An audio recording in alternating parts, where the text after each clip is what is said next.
ദോഷത്തിൻ്റെ കാഠിന്യം കുറയുകയും നല്ല രീതിയിൽ നമുക്ക് തടസ്സങ്ങളൊന്നുമില്ലാതെ ജോലി സംബന്ധമായാലും വിദ്യാഭ്യാസപരമായിട്ടും കുടുംബജീവിതത്തിലായാലും ശരി, വിവാഹ സംബന്ധമായ കാര്യങ്ങൾ, വിവാഹമൊക്കെ വളരെ രീതിയിൽ മുടങ്ങുവാനും അല്ലെങ്കിൽ നിശ്ചയിച്ച് വെച്ചിരിക്കുന്ന മുടങ്ങുവാനും അല്ലെങ്കിൽ അത് കാലങ്ങളിലോട്ട്, അതായത് 2.5 വർഷ കാലഘട്ടം വീണ്ടും നീണ്ടു പോകാനും എല്ലാം സാധ്യത വളരെ കൂടുതലാണ്. അപ്പോൾ ആത്മാർത്ഥമായി ഭഗവാനെ പ്രാർത്ഥിച്ച് മുന്നോട്ട് പോകേണ്ടത് നല്ലത് തന്നെയാണ്.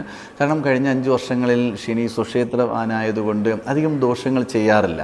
ദോഷങ്ങളുടെ കാഠിന്യവും കുറവായിരുന്നു. എന്നാൽ ഇപ്പോൾ കുംഭൻ രാശിയിൽ നിന്നും മീനൻ രാശിയിലോട്ട് പോയപ്പോൾ അതുപോലെ കണ്ടകശനി ദോഷം ബാധിക്കുന്ന നക്ഷത്രക്കാർക്ക് ദോഷങ്ങളുടെ കാഠിന്യവും കൂടുതലായി തന്നെ ലഭിക്കും. ഒരിക്കൽ കൂടി നക്ഷത്രങ്ങൾ പറയാം: മൂലം, പൂരാടം, ഉത്രാടം, ഉത്രം, അത്തം, ചിത്തിര, മകയിരം, തിരുവാതിര, പുണർദം. ഈ നക്ഷത്രക്കാരാണ് കണ്ടകശനി ദോഷം ബാധിക്കുന്നത്. ഇവർ ആത്മാർത്ഥമായും ഈശ്വരനാമ ജപത്തോടുകൂടി പ്രാർത്ഥനയോടുകൂടി മുന്നോട്ട് പോയ ദോഷങ്ങളിൽ നിന്നും ഒരു മാറ്റമുണ്ടാകും.